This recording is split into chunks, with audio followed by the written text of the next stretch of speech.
Commander 2015 will be released on November 11th, and while it brings with it a bevy of new cards for Commander, and new commanders itself. In fact, with the new partner commander mechanic, there are well over 100 potential commander combinations available for you through these decks. And yet I, as always, am most excited by and interested in the cards we have seen before, and the cards we will see again. And so presented here are the top 5 reprints to be included in Commander 2016. You know, these Commander precon products have consistently been some of the best, the best preconstructed decks Wizards of the Coast makes, offering players brand new to the format a low-cost option to literally buy a complete deck and sit down and play. And in addition to that, the preconstructed decks have consistently held cards of both financial value and simply deck building value, making them an outstanding buy year after year. 2016 is no exception, and so let's start our discussion with number 5 on the list of best reprints to be found in Commander 2016. Number 5 is a Commander staple that had risen in price and was in desperate need of a reprint.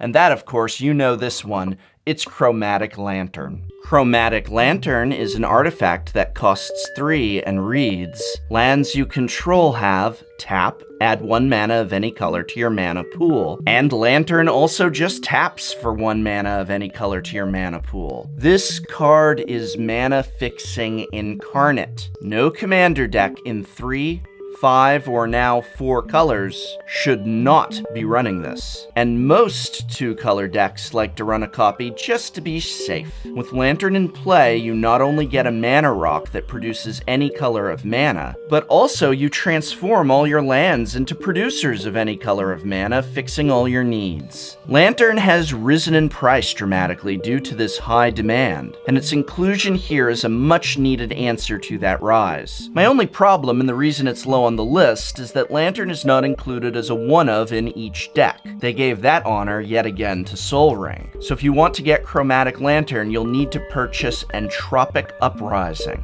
Really is a shame. I'd have preferred this year's Sol Ring to be left out in favor of Lantern in each deck, but it's great that it got reprinted at all. Alright, next up is a card we saw reprinted mere months ago, cutting its outrageously high price down to a reasonable size, but its reprint was in Conspiracy 2, which, despite a high print run, seemed to get swept under the rug between Eternal Masters and Kaladesh. And so I was grateful, more than grateful, when I saw that Burgeoning was included in Commander 2016. Burgeoning had originally only seen a printing in Stronghold. That is, until its highly praised and celebrated reprinting in Conspiracy 2, making foil versions available for the first time and non-foils available to the rest of us peasants. Burgeoning is an enchantment for 1 green that reads, whenever an opponent plays a land, you may put a land card from your hand onto the battlefield. I don't think there is any deck in green that does not want to run this in Commander. But again, the previously high price tag made this inaccessible to most. Its inclusion here is as welcome as its Conspiracy 2 reprint, especially since, like I said, Conspiracy 2 didn't get opened as much as we would have liked, thanks to Wizards squeezing it in just a few weeks before the release of Kaladesh. Number 3 is a bit of an odd reprint in that it is a reprinting of a card that was originally made for the Commander precon decks.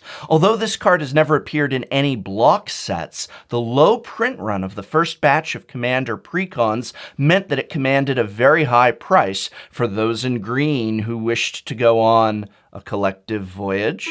Collective Voyage is a sorcery for 1 green that reads, join forces. Starting with you, each player may pay any amount of mana. Each player searches his or her library for up to X basic land cards, where X is the total amount of mana paid this way, puts them onto the battlefield tapped, then shuffles his or her library. This was printed in only 1 of the original Commander precons, and that print run was significantly smaller and much more under the radar than we have come to know and expect. While, despite these factors, the precons were such a financial success that Wizards of the Coast made them a yearly product, many of the cards made exclusively for these original decks became very hard to come by, while other noteworthy made exclusively for Commander cards such as Scavenging Ooze were reprinted into a block set, making them available not only to Commander players but also standard and modern ones. Cards such as Collective Voyage were not, so its inclusion in Stalwart Unity is welcome, letting those of us in green invoke multiplayer powers for a collective ramping of lands. Or just cast it when everyone else is tapped out. Number 2 is a reprint that embodies both form and function. This card is a fan favorite to run as Commander,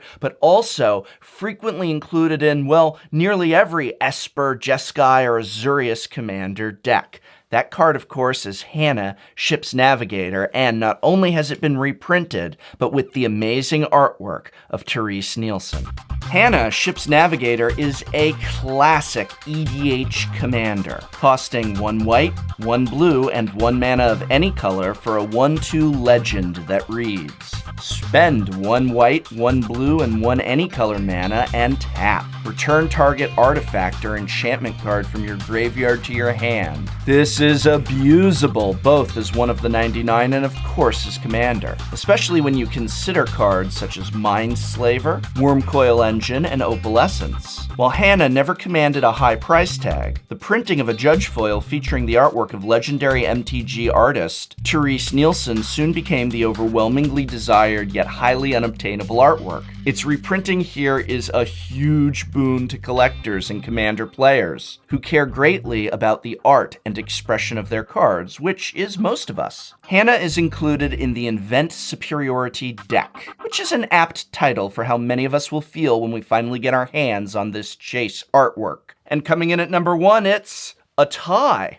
That's right, these two cards create a powerful vintage combo, and their lack of any significant reprints since their original sets meant that Commander players who wanted to run them had to compete with the wallets of vintage players. But now, both Oath of the Druids and Forbidden Orchard are being reprinted in Commander 2016, helping ensure their availability for all. Oath of Druids and Forbidden Orchard are a famous vintage combo, letting you give your opponent a 1/1 spirit in exchange for you dropping a bomb such as, I don't know, Grizzlebrand, and usually on turn 1. But both Oath and Orchard have roles to play in Commander, and competing with vintage players for these older cards was not a battle many of us could easily win, so their inclusion ties for the number 1 slot. Oath of Druids is an enchantment for 1 green and 1 mana of any color that reads, at the beginning of each player's upkeep, that player chooses target player who controls more creatures than he or she does and is his or her opponent. The first player may reveal cards from the top of his or her library until he or she reveals a creature card. If he or she does, that player puts that card onto the battlefield, and all other cards revealed this way into his or her graveyard. And Forbidden Orchard is a land that can tap to produce any color of mana. However, you then must give target opponent a 1/1 flying spirit. These are both great in multiplayer, the Oath ensuring with 5 players that there will be a lot of multiplayer shenanigans and fun, and with a little bit of luck and skill that you will be ramping into creatures, while the Orchard provides mana fixing and player politics, letting you either reward your allies in the game or bribe other players for favors. Interestingly, both are in the same Commander precon, Stalwart Unity, perhaps indicating that vintage player needs have been on the mind of the deck designers. But Commander 2016 doesn't just have great reprints.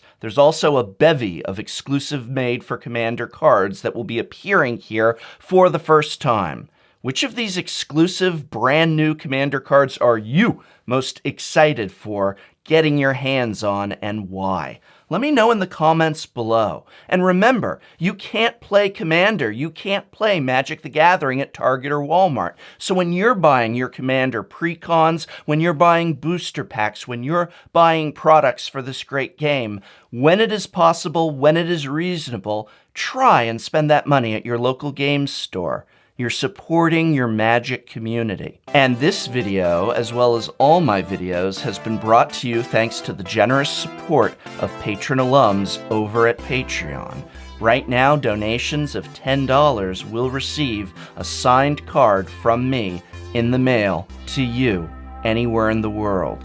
This channel is only here thanks to your generous support. So thank you.